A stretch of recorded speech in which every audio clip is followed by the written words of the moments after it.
Demande 2 secondes pour mon édition. C'est là. vraiment prendre tout le temps que tu Tu sais, on a nommé les EP avec le nom des éditions, puis là, je m'en souviens plus, tu sais.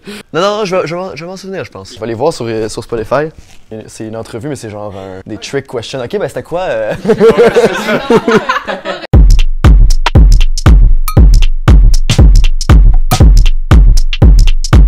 Mon nom, c'est Emmanuel Falardeau. J'ai créé le comité Création Sonore. On a fait ça il y a 2 ans et demi. Donc en 2022, je pense. On a fait l'édition Contact et Relief. Puis aujourd'hui, je suis DJ, VJ et Lightman, puis artiste en général.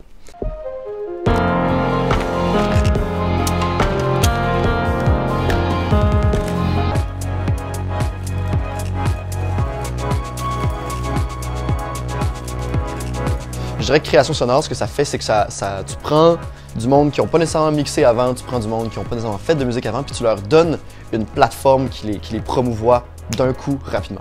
Mais en plus de ça, c'est que tu vas prendre l'expérience rapidement, d'être devant plus de gens, puis de te faire mettre sur une scène. Là, tu es obligé de performer, tu vas faire un 1 heure, that's it, that's all, puis ça va donner ce que ça va donner, puis on fait tout le temps plein d'erreurs. Ça reste que le best, c'est de cette pratique-là, de se faire mettre devant quelque chose, de te faire donner une plateforme, de te faire donner une promotion, puis là, de devoir dealer avec, puis prendre l'expérience de ça.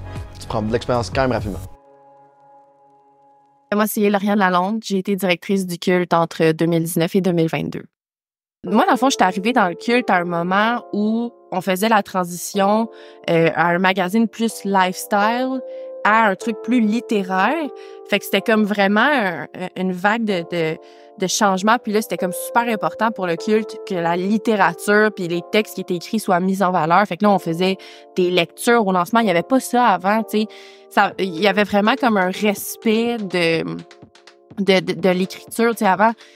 À certains lancements, c'était vraiment plus des parties. Puis là, maintenant, j'ai l'impression qu'il y a vraiment un souci de mettre en valeur ce qu'on fait pour de vrai dans le culte.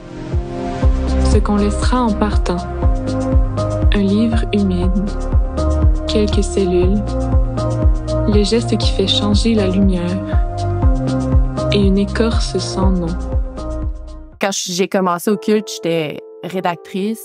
Puis pour moi, ça a comme vraiment rendu accessible la pratique de la littérature puis de l'écriture. Comme je pensais pas que il y avait des personnes qui avaient envie de lire ce que j'avais à dire. Fait que là, ça a comme créé j'ai réalisé que je pouvais écrire puis que ce soit lu par une petite poignée de personnes. Puis l'année d'après, j'étais avec ma bonne amie Simone aujourd'hui, qui, elle, était en sciences politiques. Puis là, on était les deux directrices, fait que c'était comme « Oh my God, qu'est-ce qu'on fait? » Je pense qu'on s'est beaucoup remis en question pendant qu'on était là. On était comme « On n'est peut-être pas 100% qualifiés, mais on a réussi à le faire. » Puis je pense aussi qu'on a apporté des choses au culte par le fait qu'on n'était pas nécessairement en strat prod à ce moment-là. Grâce à votre aide, on va pouvoir imprimer et distribuer le magazine ainsi qu'organiser des lancements qui seront adaptés aux mesures sanitaires. Dans le fond, si vous avez des sous qui traînent ici et là et que vous avez envie d'aider des étudiants qui ont des projets ambitieux, eh bien, c'est le moment ou jamais de le faire.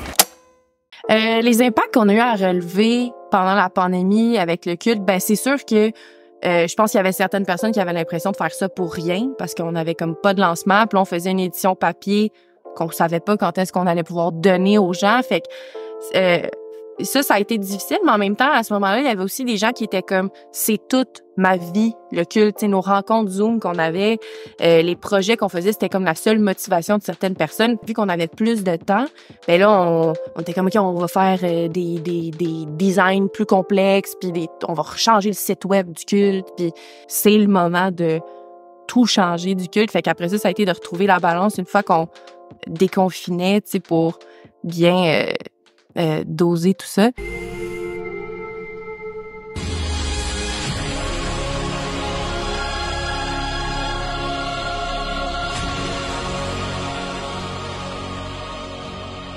Quand j'ai créé le comité, moi, le challenge, ça n'a pas été nécessairement de me faire mettre sur une scène. Le challenge, ça a été de devoir créer une structure qui fait que les gens puissent être mis sur une scène. Créer une organisation, créer une structure, aider du monde qui ne savait pas qu'est-ce qu'ils faisaient nécessairement. Prendre du monde, juste le processus de sélectionner des gens est compliqué aussi. Puis moi, j'ai pas été collabo, j'ai juste créé le comité, j'ai été directeur 1 an, puis j'ai arrêté après. Là, au début, là, c'était comme des rôles. Là. Il y avait un collabo qui faisait la recherche de salles, un collabo qui allait faire des playlists, puis un collabo qui allait aider avec telle affaire. Finalement, ça n'a pas été ça pantoute. Fait que même pendant qu'on évoluait, on avait des idées qui allait faire quoi. Puis là, finalement, à un moment donné, j'ai dit, hey, en plus, c'était une idée de douche. Ça, je me souviens, j'étais dans la douche, puis je me suis dit, yo, faut qu'on fasse un EP à chaque session, ça va être malade. Fait qu'on avait pris des collabos, on savait même pas qu'est-ce qu'on allait faire.